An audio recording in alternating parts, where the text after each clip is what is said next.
What is happening, everybody? And I can't tell you how excited and thankful I am to have y'all here joining us on Expanded Perspectives. It's me, Cam Hale, and of course, sitting next to me, my man, I guess you could say the baseball brother that's been running around this whole past weekend, Kyle Filson. How's it going, everybody? Yes, I'm here in studio, Skeleton Studios, beautiful weather for Texas.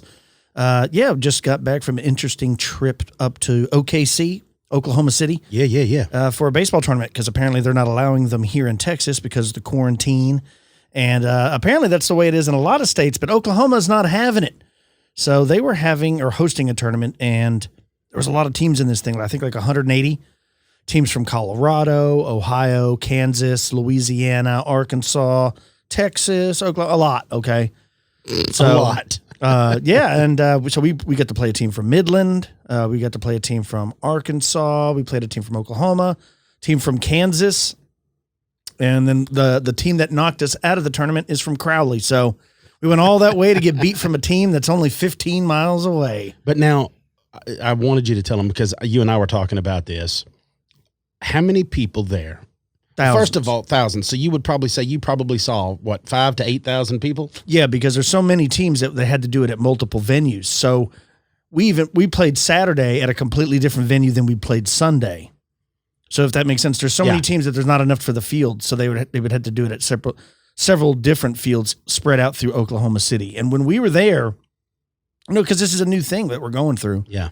I was expecting to see people wearing face masks. That's what I wanted to get into. Not one. I mean, like, out of all the people I saw there, maybe two had face masks on. Now some of the shops and stuff in Oklahoma City, now they were wearing masks, like when you go to Walmart, things like that. Several of the restaurants, only the drive-through was open.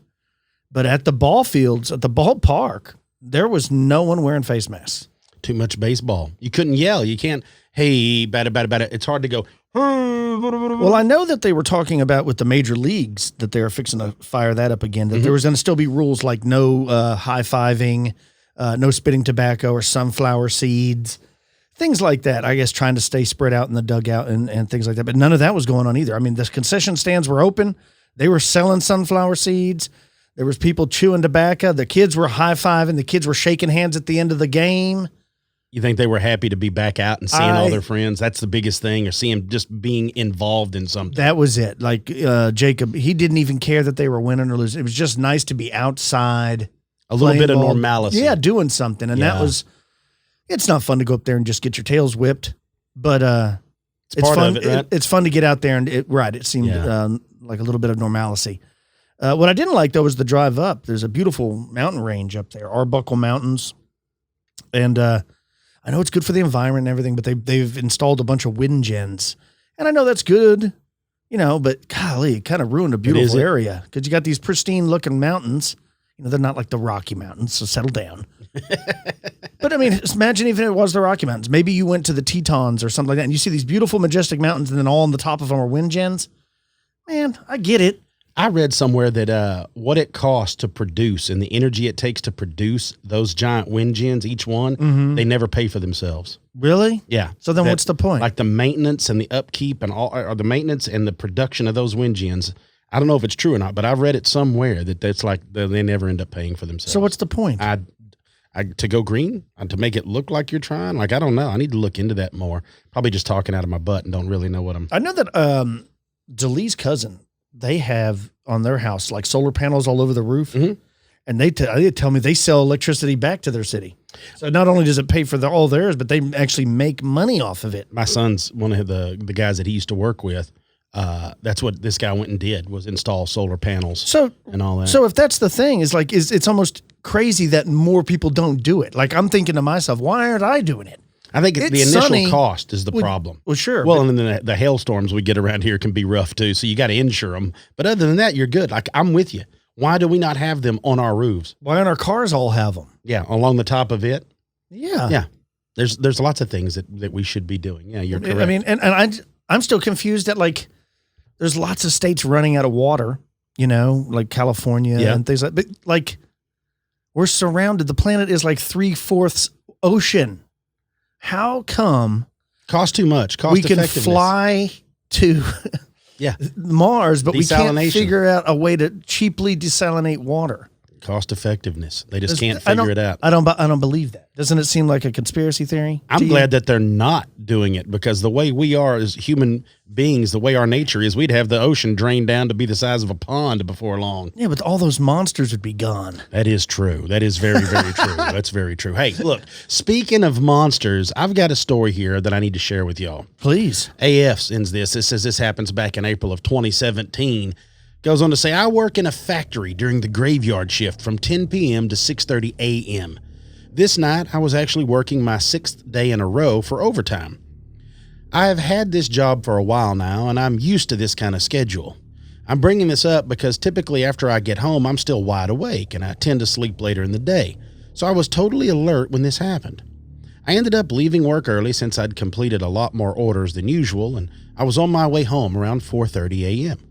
I turned down the side street that leads to my apartment complex, and I immediately notice it's quite dark as the street lights are not illuminated. Now, the suburb I live around uses street lights that have sensors, so they light up when people walk by them and turn off by themselves to save energy. And as I noticed it was dark, I decided to turn my brights on my car. Now, I'm only 6 blocks away from my home at this point, and I come around a small bend in the road that leads up to a children's park and the only stop sign on this street between my apartment, which is a few blocks further. I noticed something in the middle of that road.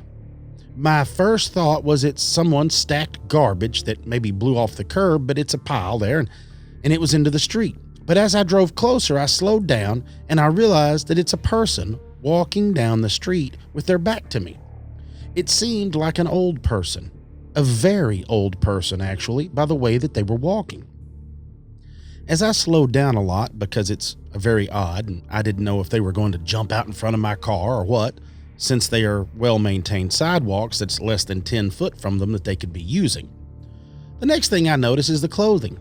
This person's walking slowly, almost waddling, and was wearing a hooded jacket with the hood up and their hands inside the front pocket.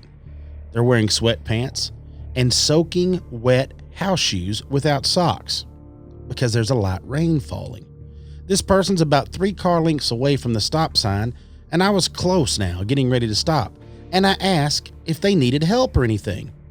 As soon as I was just about right behind him, adjacent to this person, which I then saw was an old man with very wrinkly and pale skin, well, he whipped around insanely fast and stared at me. My brights were still on, and I could see how pale his skin was, and then I saw the eyes.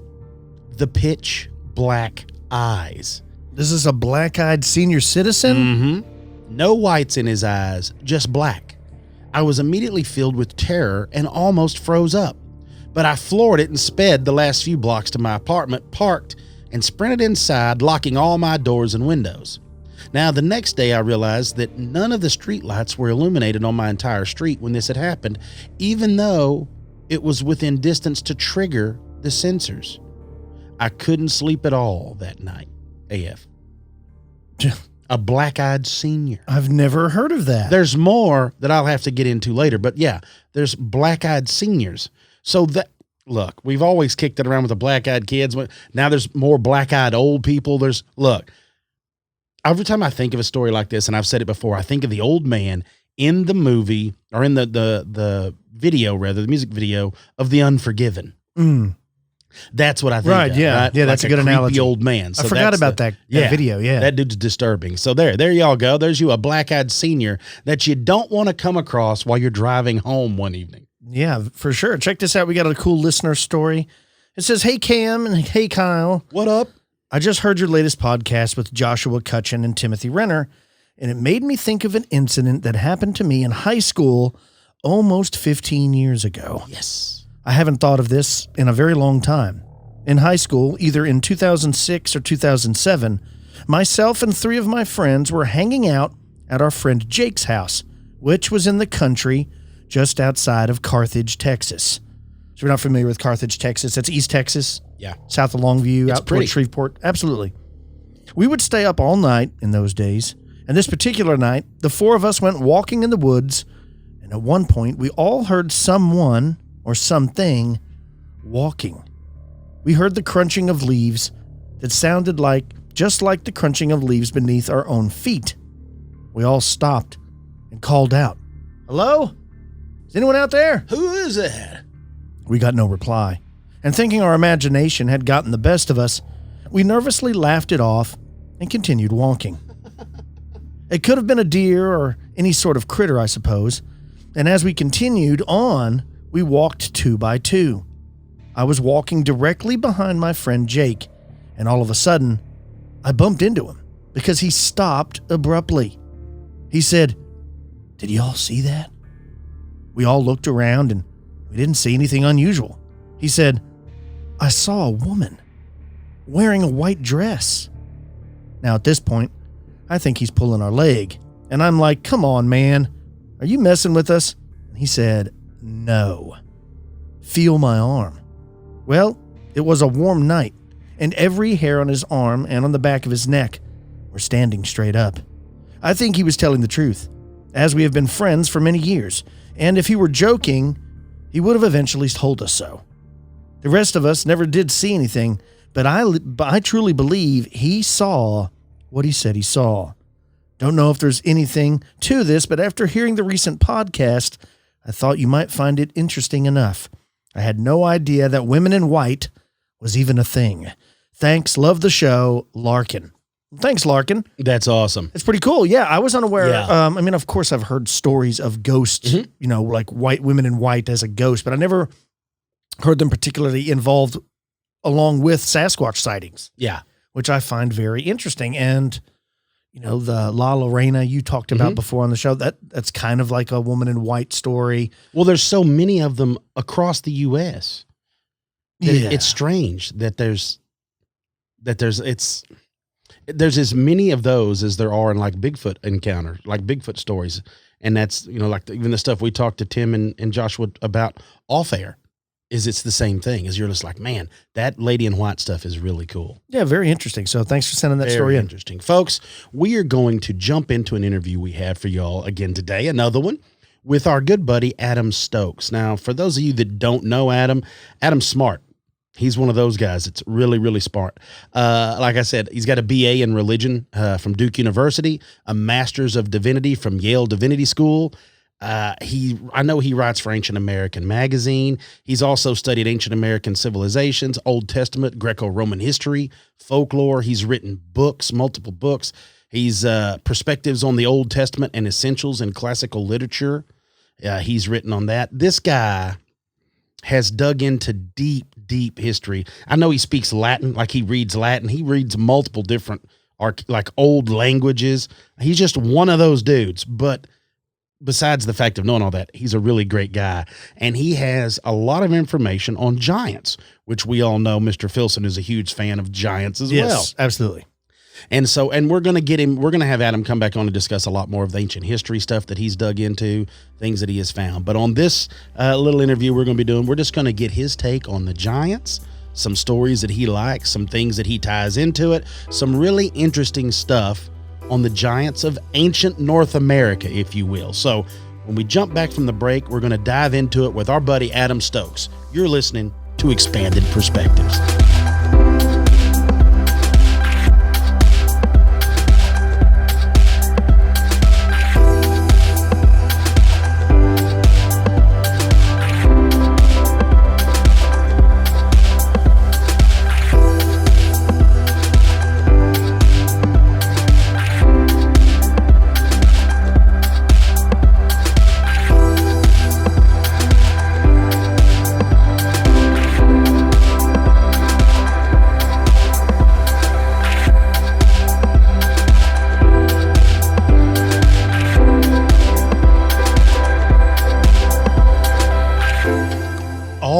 Everybody, here we go. As we alluded to at the start of the show, we are getting to talk to someone who is an awesome dude, just first and foremost. But not just that. We're hoping to bring him in to be a very close friend because he has a fascination with giants, much like Mr. Filson here with me.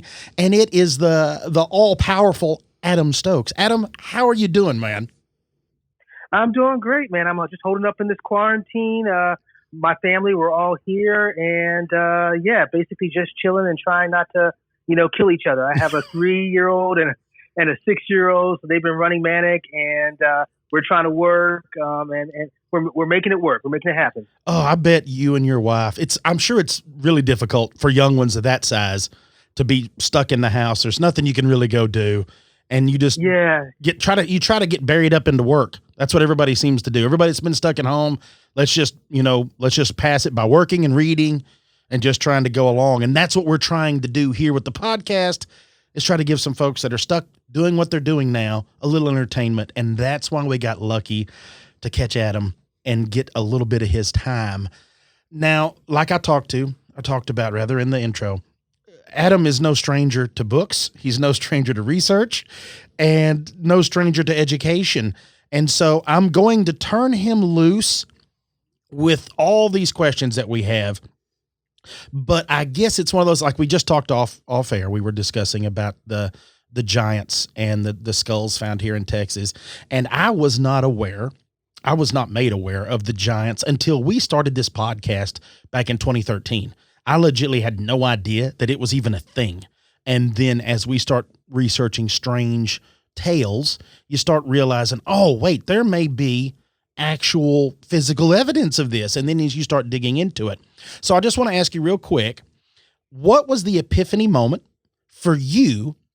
And you're much smarter than I am, so it's probably happened to you when you were like 4 and didn't take it till you were like in your 30s like me to figure it out. But when did you have that moment like, oh, wait, because I know that you've done, like we discussed, a lot of with the divinity and a lot of the religious studies, and I know that there are tales of the giants, the Nephilim, these such a things in there. So was it during those studies that caught you first to direct you towards the giants, or did you have that fascination earlier and that's what led you to those studies?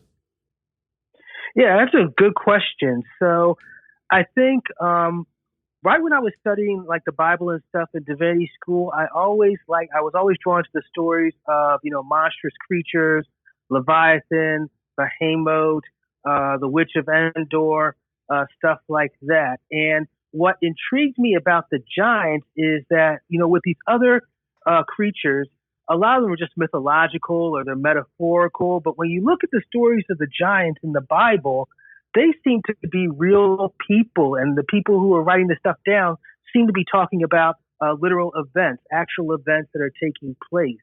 And that just like blew my mind. So it basically, from the Bible, it just basically made me spread out in my research and see, what do these other cultures have to say about giants? What does Irish culture have to say about giants? What does German culture have to say about giants? And then through my own research, finding out that there was a whole giant tradition here in North America that there seems to be strong evidence for was connected to the old world. So I think it comes from my fascination basically with monsters in the Bible that began when I was in divinity school. And I like monsters in general. I watch a lot of horror movies. Mm-hmm. Alien with Ridley Scott's one of my all-time favorite movies. I just like that. And then, like I said, reading these stories about the giants and just like you said, an epiphany moment. This is real. This is actual history. And a lot of the Bible isn't like that. Like I said, a lot of the Bible is metaphor and illusion. But this stuff seemed to actually be real. And just blew my mind. And I knew I had to, delve into this rabbit hole even further. Dude, I'm totally with you. I'm super stoked that you're here. I was the same way. Like when we started the show, I was very familiar with a lot of the paranormal stories, but when I uncovered the fact that I knew about the mounds, like the serpent mounds and the tales of Cahokia and places like that in ancient North America. But I didn't, at that time, I was not aware of in these mounds, they were finding giant skeletons. And then I was totally not aware that there was not just a couple, but thousands of stories depicted in newspapers at the time. And those are the ones that were only reported. There's countless others, farmers tilling their land, uncover some bones. They just disregard it and keep going. And I started getting into books by like Richard Dewhurst, Philip Cohenard, Fritz Zimmerman. All the greats. Yeah. Fritz is a great guy. And Richard, his book is kind of, for me, followed closely by Zimmerman's Encyclopedia, which is one of the books you should read before you die. But Richard Dewhurst's book was really the one that got me into it. And that's kind of like my my giant Bible, I like to say. So there's the Old Testament, and then there's Richard Dewhurst, and for me that's like my giant Bible. And I also draw on Fritz Zimmerman's stuff that he's done, and he is always posting articles on Facebook and stuff about amazing stuff that he's still finding. But like you said, there's like thousands of articles on these giants, and people will dismiss a lot of these as hoaxes. But I mean, even if you took like 10% of these articles and said that they were, this is the real deal, that's amazing, Cam. That's phenomenal. I agree. I mean, like you're saying, I know that they're sure, just like tabloids. I mean, sure, sometimes reporters embellish the truth to make a good story, but there's too many of them from them all to be made up. And there's actual photographs. There's scientific journals at the Smithsonian, things talking about these. And I know you wrote a book, From Egypt to Ohio. And in that book, you're talking not just about these giants, that they were real, but I wanted to ask you, where did they originate, and why do you think they eventually migrated to North America? Yeah, that's an excellent question. So I think that the giants in North America originally came from the old world, the ancient Near East. And there's a lot of aspects of, I think, general Native American culture, but also the culture of the mound builders in particular that point to it. Their temples, their mounds being structured in the same shape as pyramids, the layout of their temples being the same as the Shiloh temple tradition in the Old Testament, and the various Hebrew inscriptions, Semitic inscriptions that we get not just in Ohio, but throughout the United States. I'm thinking of the Los Lunas Decalogue stone in New Mexico as well. So I think all of those point to a specific link to the old world and the ancient Near East. And I think that they came over here. First off, I think that there were several migrations, Cam, over a couple of thousands of years into various parts of North America. That's why you have Hebrew inscriptions in Ohio, and you also have Hebrew inscriptions in New Mexico. But I think the main impetus for their migration was the destruction of the Jerusalem temple in 586 BCE, where the Babylonians came in and just started hacking up everybody. Unless you were a woman or a small child, you were dead. So you, Kyle, me, we'd all be dead. So you have to get the heck out of Jerusalem and find some place to go. And you can't just go over to Egypt or to Assyria or someplace else, because the Babylonian Empire controls everything. So you need to get far, far, far away as you can. It's like Harrison Ford's The Fugitive. He had to get as far away as possible from where they thought he was. So I think that event was the main event that led them over here, and they basically continued their Semitic culture here, and that's evidenced in the mounds and in the inscriptions that you find at the mounds and other cultural artifacts. Yeah, I mean, this is Kyle. Could you go more in depth and let the listeners know what the Los Lunas Decalogue stone that's in New Mexico? Could you explain kind of what that is to the people that may not know? Yes. So the Los Lunas Decalogue stone. So the Decalogue is another word, fancy academic term for the Ten Commandments. So this is a stone that contains the Ten Commandments in the Bible, which according to the biblical authors was given to Moses on Mount Sinai, and basically becomes the basis for the Torah or the Pentateuch, which Jews still follow in Judaism today. Now, for a long time, this tends to be the tendency within mainstream academia. This was dismissed as a hoax, but the big problem here is that this stone is the Hebrew that it's written in is Paleo-Hebrew, and that would have been a type of script that could date no earlier than 538 BCE. Yeah. Furthermore, when the Los Lunas stone was found, which I believe in the 19th century, we didn't have knowledge of Paleo-Hebrew and Proto-Semitic the same way that we do now in the 20th and 21st century. So some random dude trying to make this up. You know, he'd have to be really, really, really, really good, like basically the best biblical scholar of his day, to actually forge this thing. So the fact that it's in a very early language suggests that it is the real deal. And Scott Wolter, whose work that I absolutely love, I mentioned him a lot. He's actually done geographical work with this, in dating the stone, and basically showing that, you know, this isn't just something that somebody erected 50 years ago. This has been here, whatever it is, it's been here for a really long darn time. Right. Yeah, we've actually had Scott on the show before, and I believe. Oh, great! Yeah, and I believe we had similar things with like the Kensington Rune Stone. This is and other runes that have been found where people are like, yeah, it's probably hoaxed, but you're like, no, you don't understand. You'd have to have a really detailed knowledge of the language to fake that, and how many people in rural New Mexico, you know, have that skill at that time. Yeah. And so this is just further proof that these giants from persecution ran from the Near East, you call it, the Middle East area, and from persecution fled to North America and set up shop here. And there's all of these mounds, some still here, but it shows that culture, not only were they large in stature, but they were very advanced. Like a lot of the things they built were with cosmology. They would erect things in certain that would, you know, align on summer solstices, winter solstices, and things like that. So tell us more about the giants after they've left the Near East and they migrated to North America and they started, I don't even know, maybe building a civilization. Yes. Yeah. So basically, they retained, like immigrant groups do. You know, the story of the Italians, the Irish, the Germans. They basically retain. They're in a new place, but they basically retain a lot of their culture from the old world. And so the knowledge that they have, and I talk a little bit about this in my book.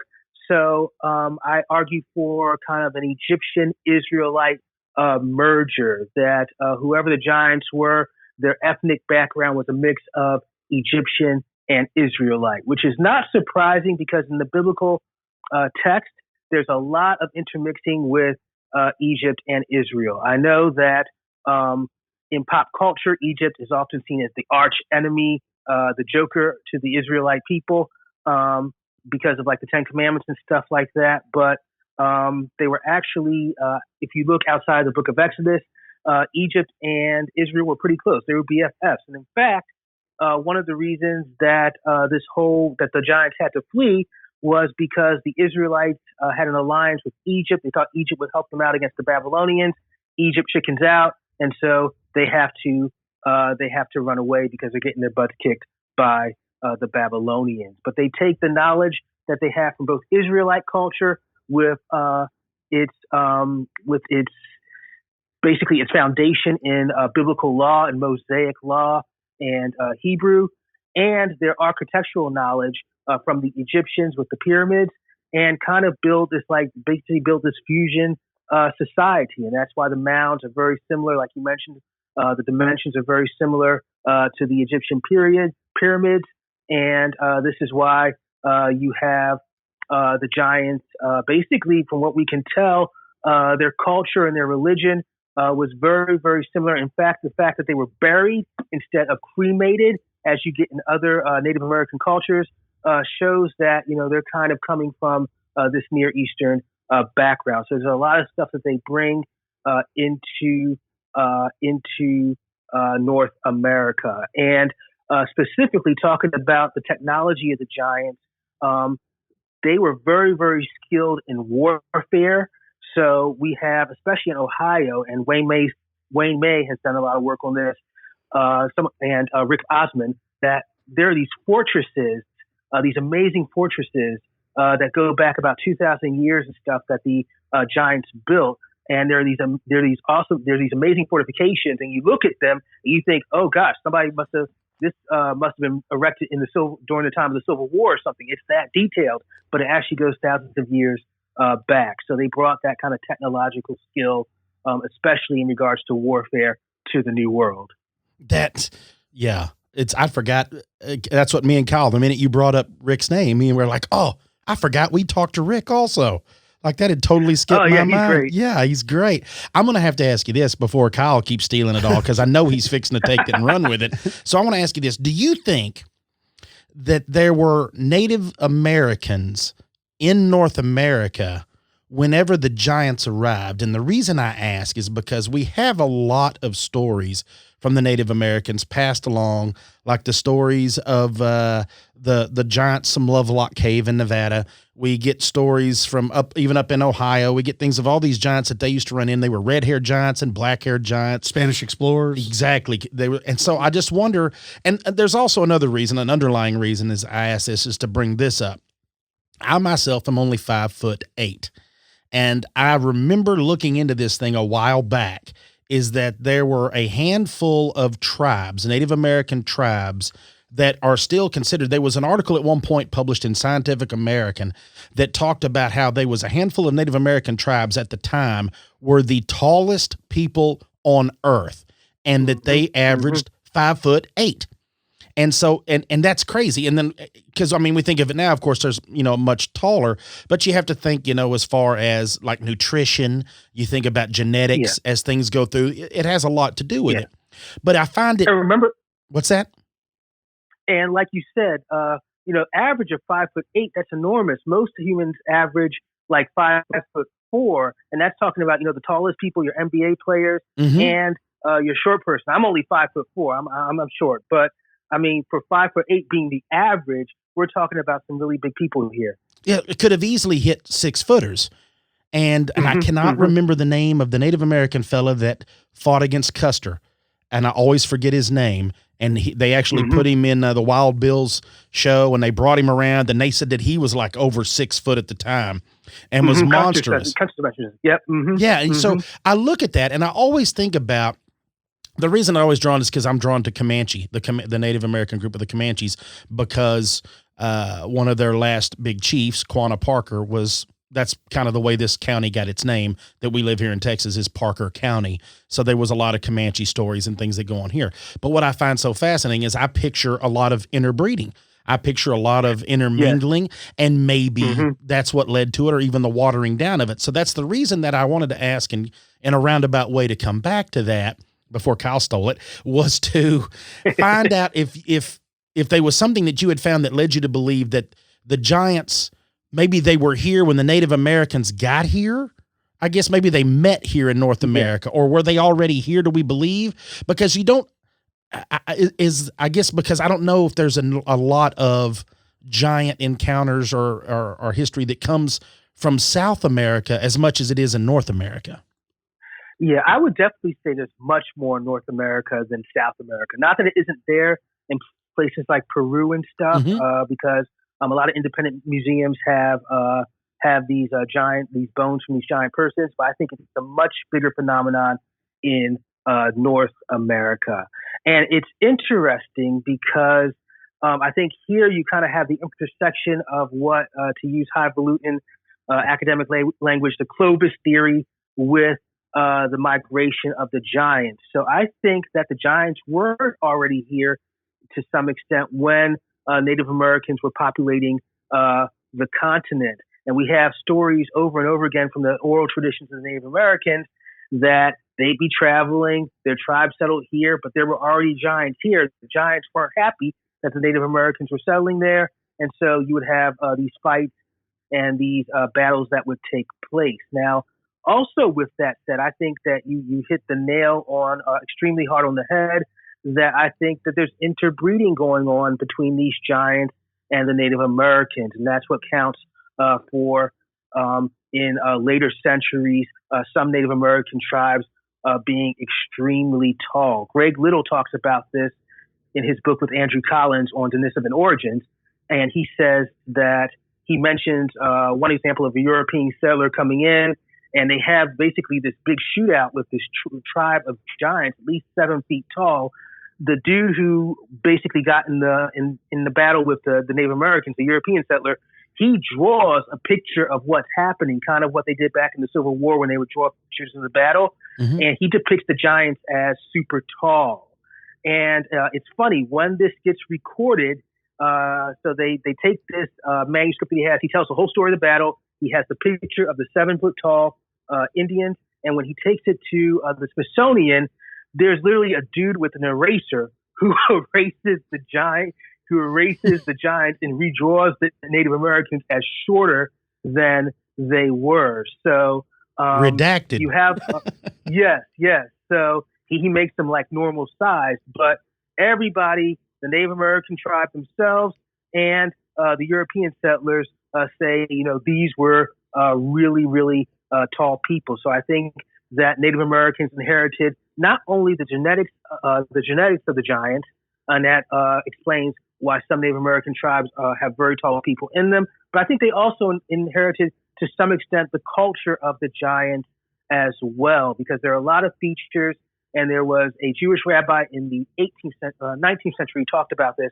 A lot of features of Native American culture parallel what you get in Semitic culture. And the Black Irish Cherokee, whom Rick Osmond knows really, really well, they actually make the claim, I think legitimately in my opinion, that they are one of the 12 tribes of Israel. So go figure. Yeah. Well, and it makes sense too to redact those pictures at that time, the drawings, because during that time, we couldn't show that the Native Americans were equal or greater than us whenever we were here. It's way easier to... How would that look if if they're towering over you? Yeah. Well, and it's way easier to take things away from people that you don't think are your equals. It's so much easier to treat people terrible if you don't look at them as people. And I'm sure that that's what a lot of it had to do. That is so fascinating, though, of like what you were talking about with Rick. Yeah, I remember I think he spoke about the Mandans and how their language or their dialect was Welsh in origin. Yes. Mm-hmm. And they had blue eyes. Yes. Why? I don't understand, and I'm hoping maybe you can shed some light on it in your research, Adam, is why does it seem to be still to this day actively dismissed? I think it goes exactly back to what you guys just said. I think that there is still permeating this view of the Native American and pre-Columbian North America as extremely primitive and barbarous, when it absolutely was not. But that was the narrative that you got, especially in the 19th century when you have Manifest Destiny. Mm-hmm. Dewhurst points this out, when you have Manifest Destiny going on, and you need to find a way, like you said, to belittle the Native American and say that they have no culture.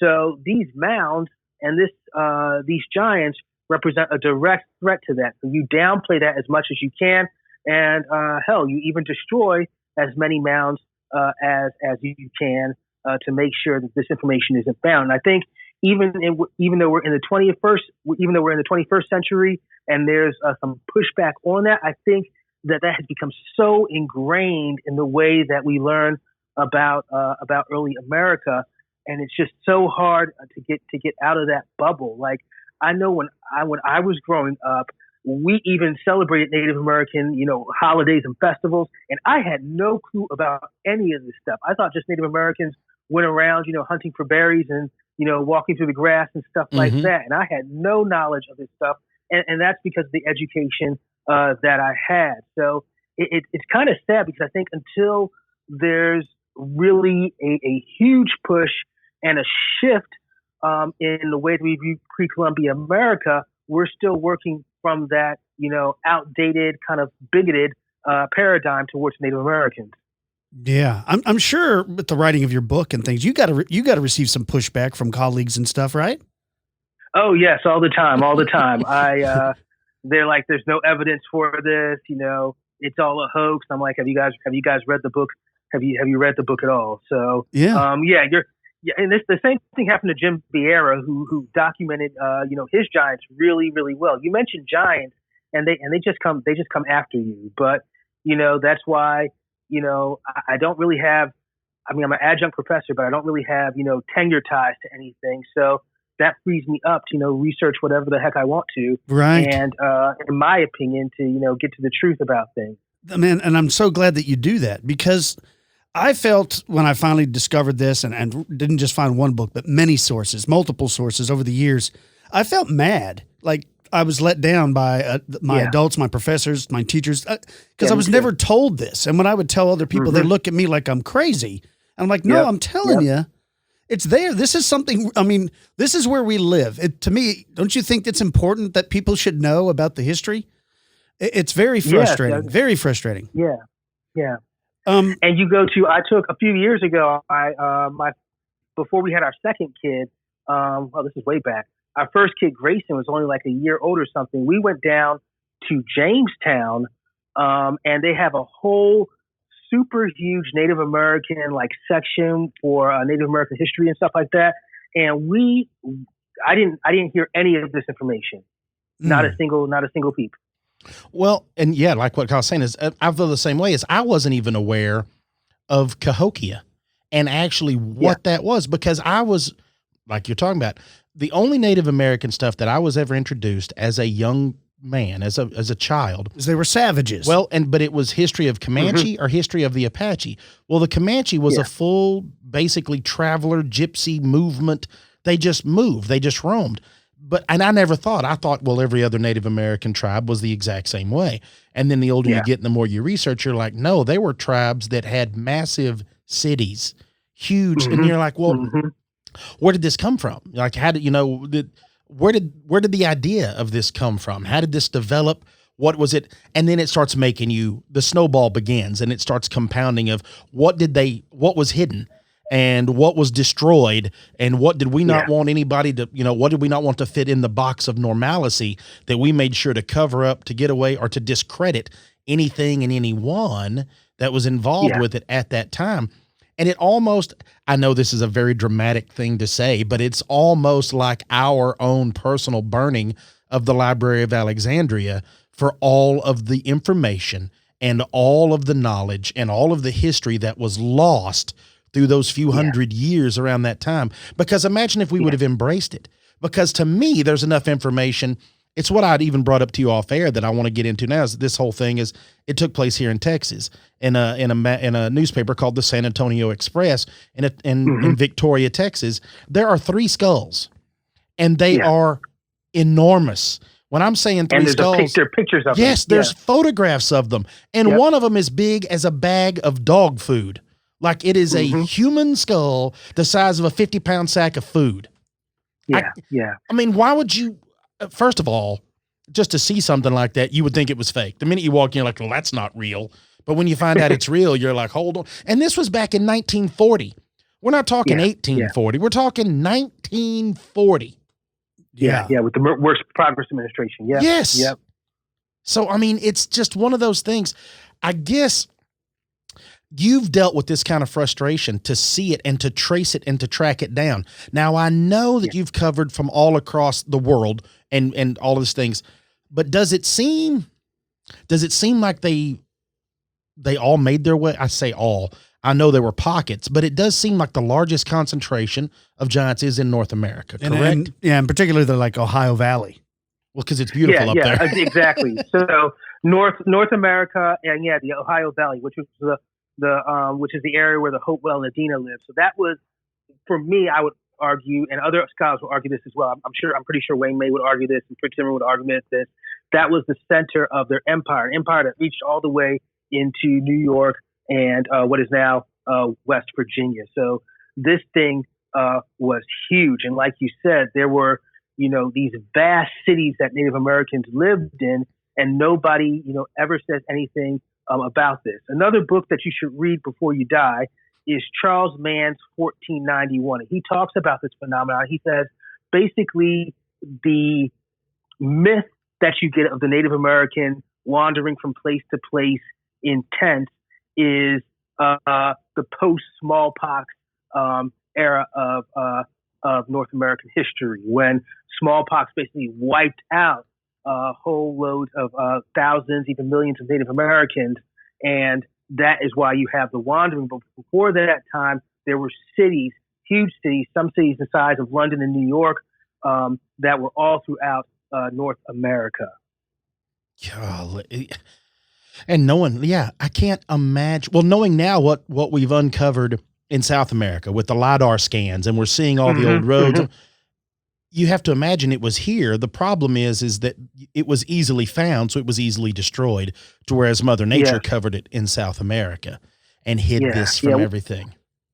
Thankfully, one of the saddest things is there is the menorah mound in Ohio, which Ed Squire, who was one of the first geographers to explore the region, he actually made a sketch of it, and it was destroyed. So for years, you mentioned the menorah mound, and they were like, "No, this is just from his imagination. He just made this up. There was no such thing as a menorah mound," because you can see kind of the connection between the old world and the new world with that menorah mound.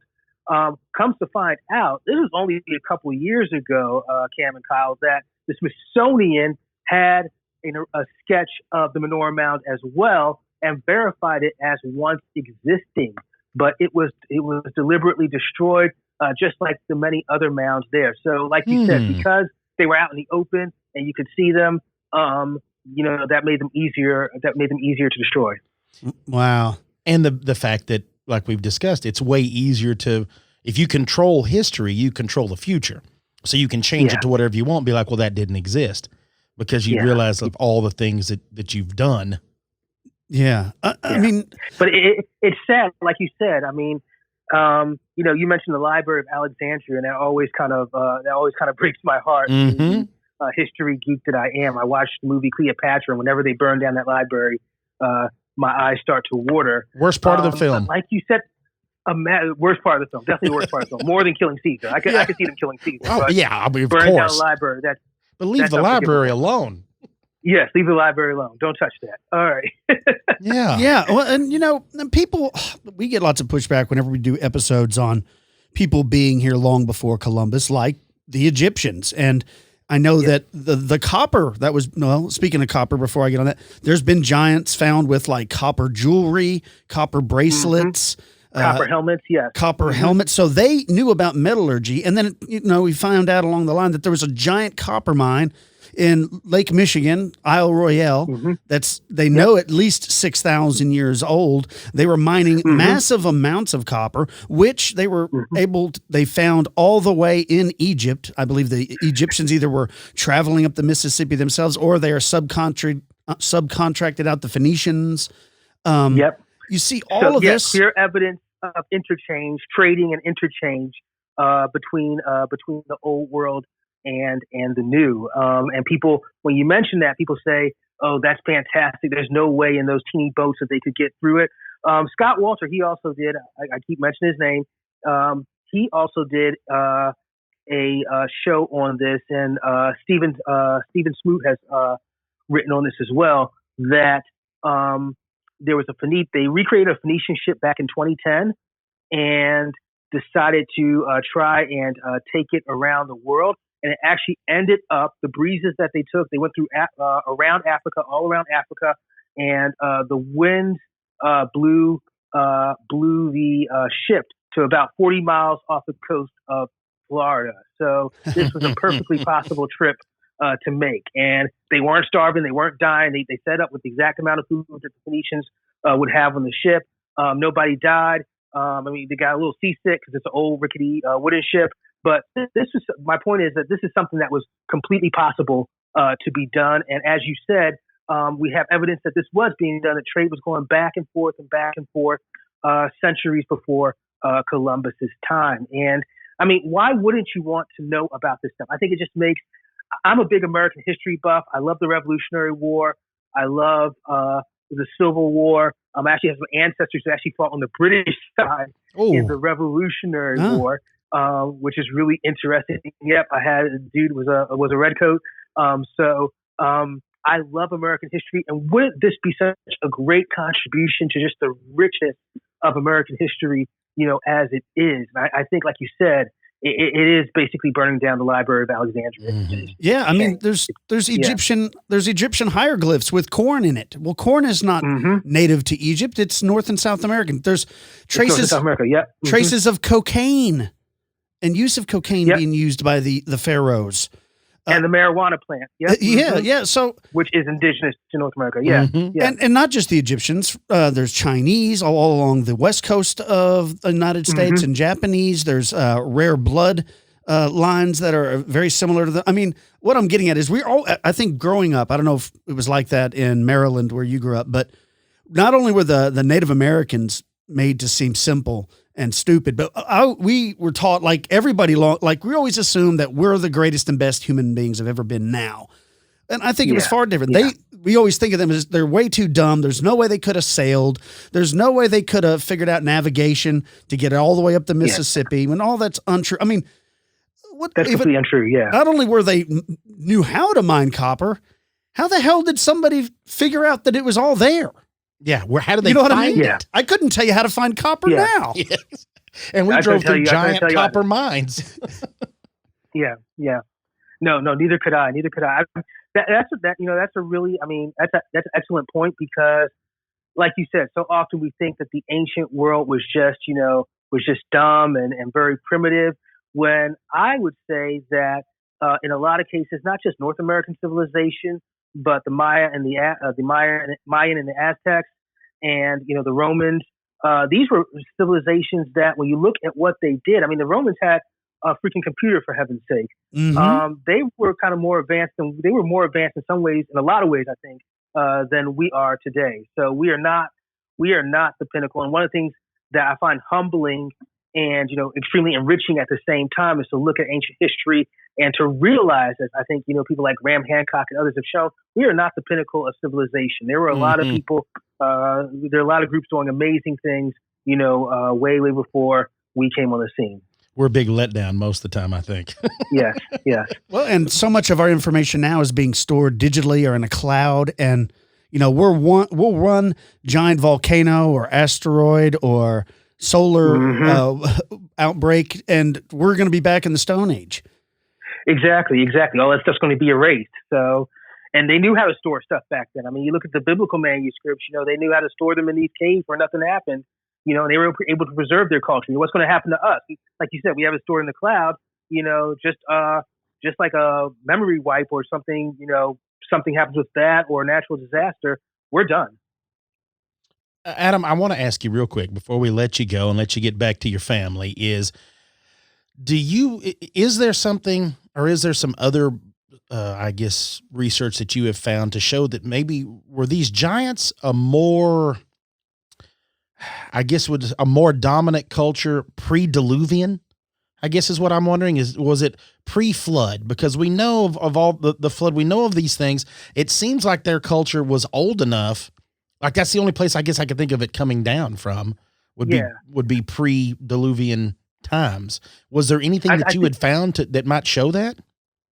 Yeah. I think you hit the nail on the head. I think there's a definite connection between these giants, not only with the old world, with the Near East, but to pre-Diluvian times. And we see that with the term Nephilim. So in Genesis 6 in the Bible, which takes place right before the flood, you have the Nephilim, which are translated in Greek and Latin as gigantes, or giants. And then you have the flood come.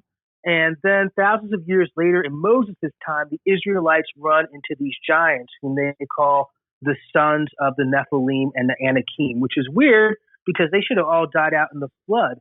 But here they are existing. So I think that the giants that Israel will eventually kind of interbreed with, you get this Egyptian-Israelite hybrid, I think that actually goes way back to a pre-Diluvian flood culture, pre-Diluvian giant culture that we can't explicitly identify their source of origin. If I was a betting man, I'd say Atlantis or something like that. But yes, I think they go back to that era. And like you said, they were kind of a dominant society.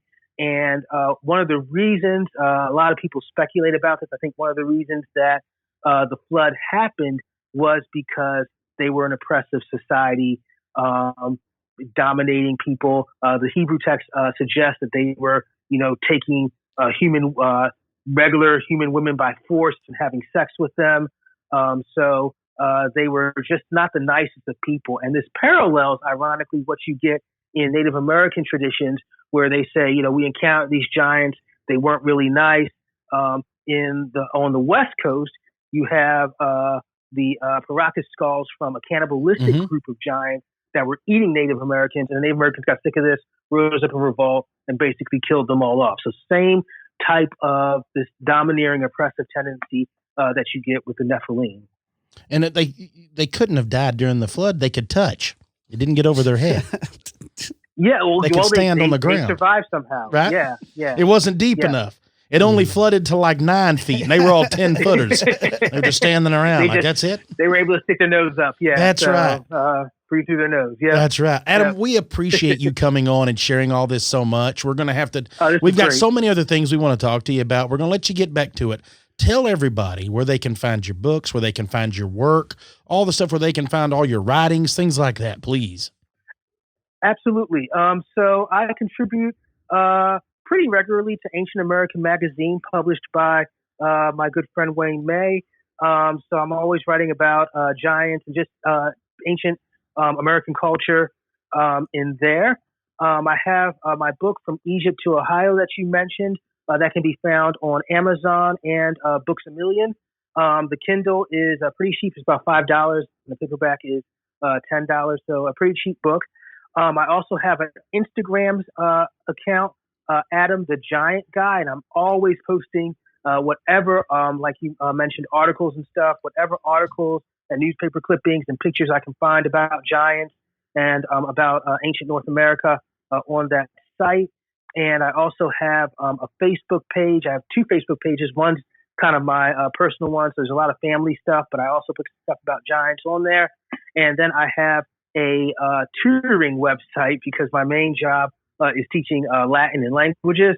So I have a tutoring website that you can follow, and I put some of my writings on there just to show people that I'm qualified to teach. So a lot of my giant stuff is on there as well. Nice, man, awesome. Yeah, with all the Latin, all the stuff, all the languages. Look, it's just too much. We'll have to have you on again. Oh, for sure. We're going to have to come on and do this again. That'd be awesome. Adam, thank you so much for spending your evening with us. Thank you so much for sharing all this information, and we are for sure going to have you back on. It was my absolute pleasure. Thank you so much for having me.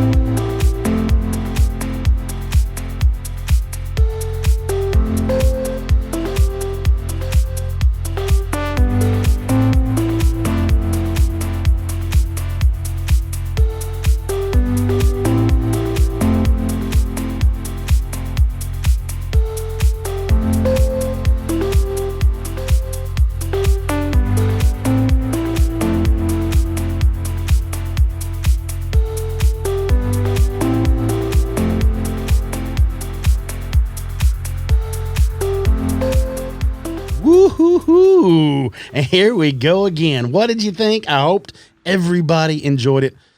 Adam's one of those guys. We always say we're going to do this, folks. We always say, hey, we're just going to get whoever we're going to interview on. We're going to have them on. We're going to talk to them just a little bit. We don't want to keep them all day or, more than we want. But it never works out that way. We always talk way before the thing starts. Then it's after it starts, we keep chatting again like it never it never just goes the way we say we're going to go. We turn off everything, stop recording, and then it just continues to keep rolling. I mean, there's just people like Adam. There's such a wealth of knowledge that, we really could talk for 3 or 4 hours. And I know that there's people that say, well, why don't you do a longer show? Like, why don't you do a 3-hour show?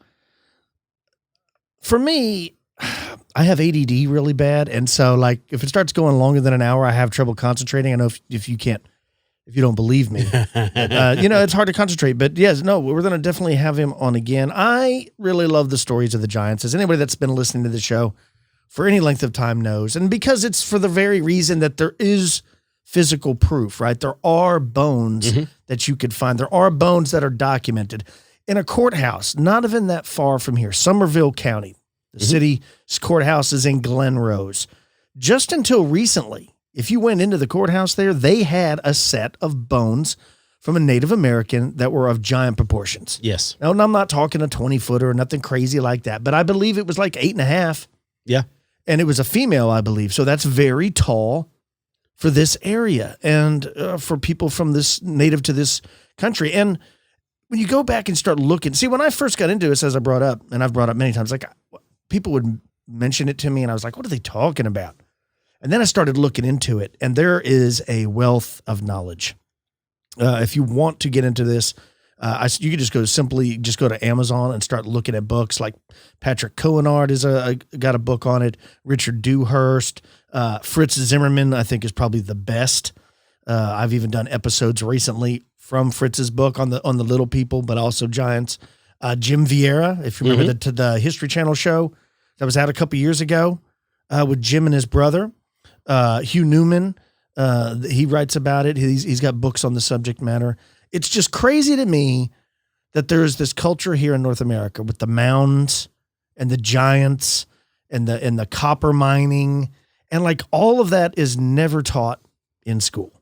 And if you look at things like, like even the Old Testament in the Bible, it talks about the Nephilim and how, they were chased and I believe they fled to North America, where they were eventually killed by the Native Americans. We have Lovelock Cave, the stories of the giants with red beards and stuff. I mean, it's just, to me, it's one of those stories that's what makes it so interesting, is you hear the crazy stories, but yet there is physical proof where, when it comes to Sasquatch or many of these other topics like extraterrestrials and stuff, I mean, I want to believe, and I'm very intrigued by it, but there's not a lot of physical remains, if any, that are talked about. Some people talk about that they found stuff, but this is something that there is physical proof, and like most people don't even know what you're talking about. If you went up to, when you get together for a next family gathering, if you start talking to people, they'll be like, what in the hell are you talking about? Yes. They're going to think you're making stuff up again. What are you drinking? Is that iced tea or what do you got in there? And you're like, no, man, it's real. It's very real, documented, thousands of cases. It's actively covered up. It is. Actively covered. I mean, I've read several books on the subject, and it's always the same thing. That I can't think of his name right now. His name escapes me. But there was a guy who was the head of the Smithsonian back in the day. And I've heard these stories. He was a Christian, and he was trying to push that agenda. And I think he was in charge of kind of just like paying people, whoever found bones and delivered it, he would pay them, and then he would have them removed. But like we talked about so many other times, how many of these farmers are plowing their field, they find the bones, they live 70 miles on horseback from the nearby town. Do they even take the time of day to do it? Not even that. Like even now, like if you were, certain farmers have a big area, they know right now the red tape that it would cause if they uncover a skeleton, and they see that and they're like, look, if this is a Native American skeleton, and that's what this is, I'm fixing to lose all of my land for quite some time, and I'm trying to farm on it because they're going to shut it down. Like, let's just cover it back up and keep cruising. Cover it up and keep cruising. Move it, throw it in another ditch. I don't care, but we have got to keep at the bottom line. What is it? Money.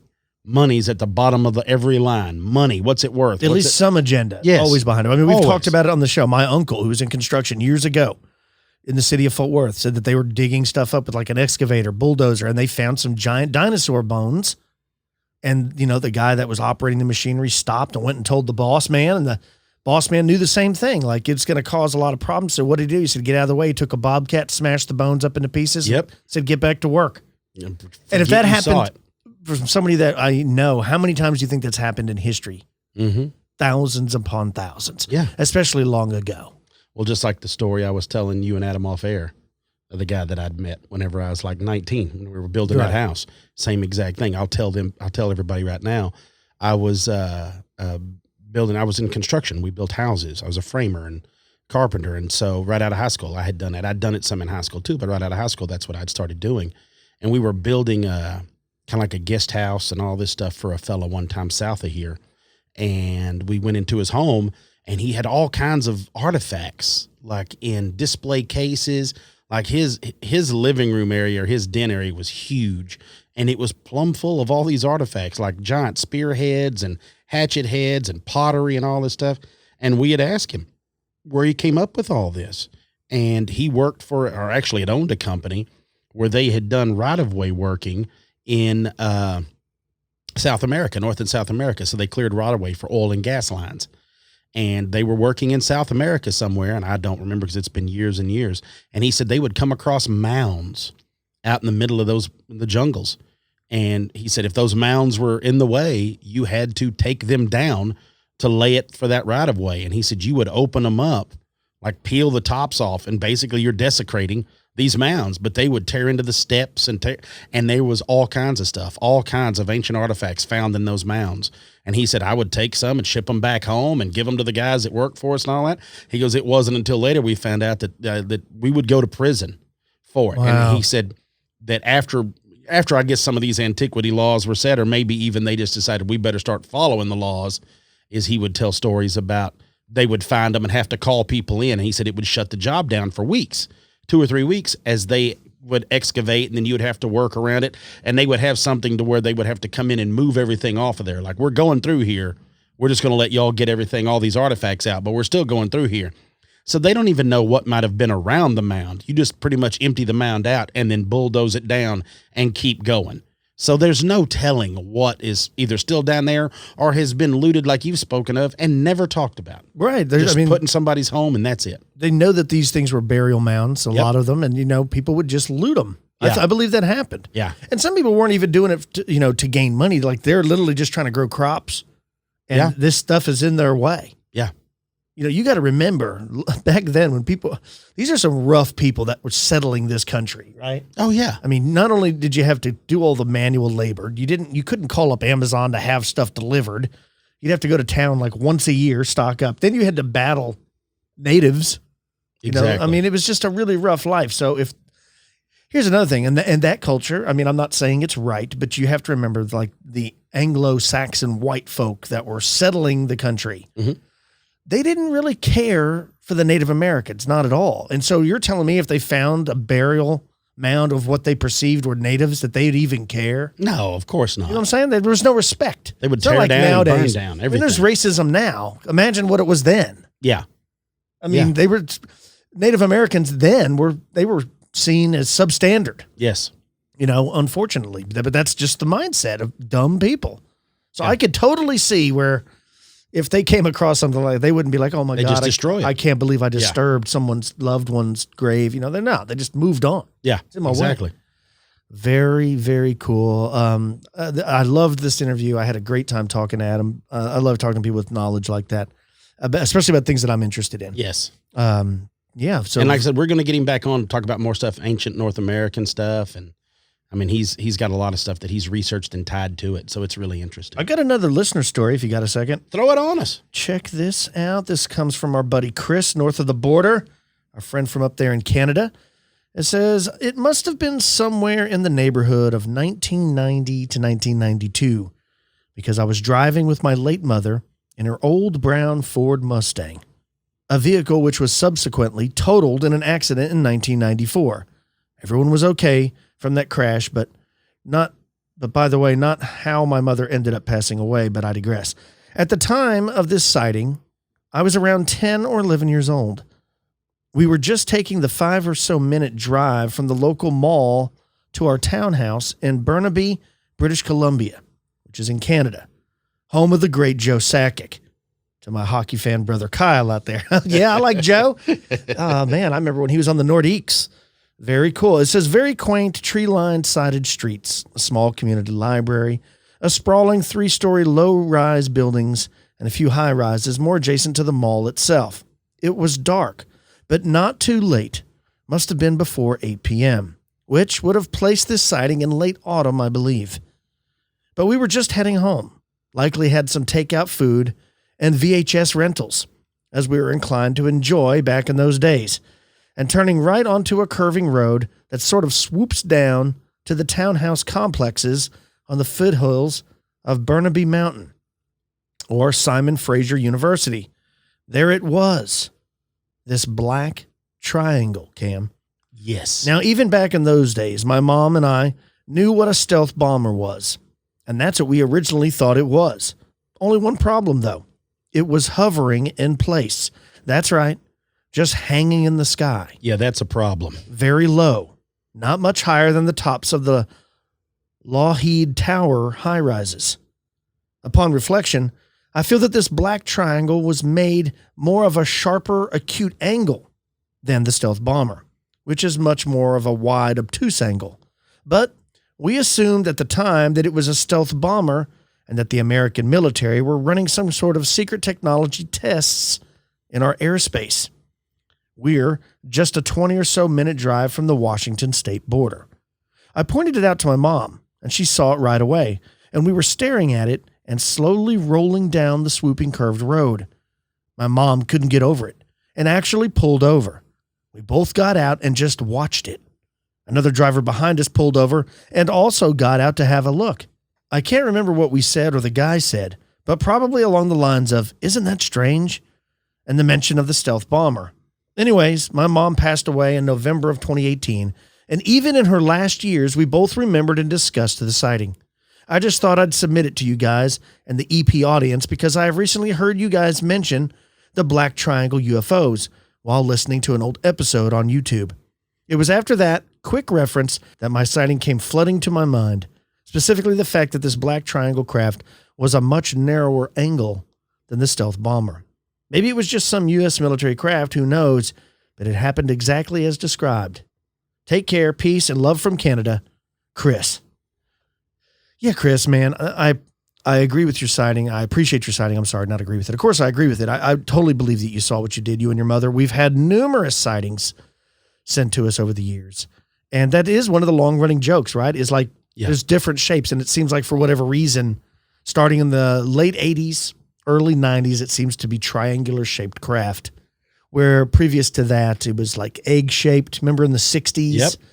It's more like egg-shaped or more cigar-shaped or disc-shaped, with Kenneth Arnold's original sighting in Washington, by the way, not too far from where this took place. It's funny how they change. It is funny. So do you think this is one of, like, here we go again. It's one of the things. Are they changing because these are different secret aircraft that we or other countries are working on, much like the shapes of our aircraft in the military are much different? You know, like a P-51 Mustang is completely different than an F-16. An F-16 is completely different than an F-14. I'll have to take your word for that. They're just different. So is that what's happening? Or are these different craft all from the same alien race that are used for different things? Much like we have, you know, cargo planes like C-5 Galaxies, and then you have fighter jets. Then you also have like Cessnas, you know what I mean? Like different uses. Mm-hmm. Or are they different crafts from different races of aliens? You know, like, I don't know, the reptilians fly the triangles, the Nordics. Or are we just living in the Matrix and our mind starts changing it so the Matrix changes to keep us on our toes? I have no idea. These are the thoughts I like to ponder over a good campfire and a couple of glasses of whiskey. Out in the middle of the woods? Yeah, I like to, well, no. So when you get abducted, everybody like, look out. What's got you, player? I know you don't know, and I know anyone out here listening doesn't know. It's just a question, food for thought. I often wonder that, right? Very interesting. Thanks for sending it in. Yeah. If you have any sightings of your own or stories you'd like to share with me and Cam, please email the show, expandedperspectives@yahoo.com. You can follow me and Cam on all forms of social media. You can call the show, 817-945-3828. Cam, what have you got planned for the rest of your week? How's the plumbing going? Plumbing's going great. The remodel itself's a bit of a beating, so I'll still be working on that. You need to film those, put them up on YouTube. It'd be like Cam Hale's Bob Vila. This old house. Yeah. Oh, yeah. I do enjoy doing it, but only when it's going well, like everything else. Do you ever become annoyed at that's a thing now on television, like TLC and stuff. They have a lot of these remodeling shows. The magic of editing, or how they flip this house. They always make it look like it's so easy to go find a destroyed, decrepit old house, buy it. It's so easy to just fix it up and flip it and make cash. Yeah, it's real easy if you've already got cash to start. But I'm saying the whole thing. You know how to become a millionaire? Yeah. Start flipping houses as a billionaire. But you know what I'm saying? Like they make it always look so easy. I'm like, well, the reason the thing has just been sitting there on the market forever is it's pretty much totaled. Yeah. Nobody wants it. You'd be better off bulldozing it and just building a new one there. And then the other thing is they have the man or the woman. It's always a team. And they just, I don't believe it. Like they look like their hair is fixed. They got good makeup on. They got nice clothes on. They got new work gloves, a brand new look at a hammer. Sometimes the price tag's on. They're like, we're about to demo this wall. And I'm like, no, you're not. Come on. I judge There's people. a crew behind the scenes that's doing this, right? I judge people by if they grind the grip off the face of their hammer. So like when you have a hammer, when you buy it brand new, you see how it's got all that grinding in the front to make it real sharp. It's supposed to be to where you get like a grip on the nail. That's also the best way to meat cleaver, like just meat tenderizer your finger or anything else. Well, that's exactly what a meat tenderizer looks like. Exactly. So if you don't grind that off, you're not like a real carpenter, because you don't want to. I don't even want to tell y'all what they call them. Peter tracks is what they call that when you leave a good indention in the wood like that. So you don't want to do it with a meat tenderizer head. So you'll see those people carrying those. They got brand new nail bags and they've not even ground anything off their hammer. You're like, what are you doing on this show? You know what I'm saying? Yeah. That annoys me. I'm like, dude, I don't believe that you're doing that. I Yeah. don't believe it. Yeah, I'm with You you. got a crew. Show the real crew. Let me see the people really doing it. Yeah. Yeah, I should. I need to post a few pictures of this misery that I'm going through, but I'll show it when I'm done. People like it. People love it when you're achieving great heights. They also love it when you're failing. I'm failing a lot, so y'all would really get a lot That's of what I'm love saying. out of that. You get a lot of clicks. That's right. All right, folks. Well, that's about all the time we have for this show. Till next time, stay safe. I'm Kyle Filson. He's Cam Hale. Peace, y'all.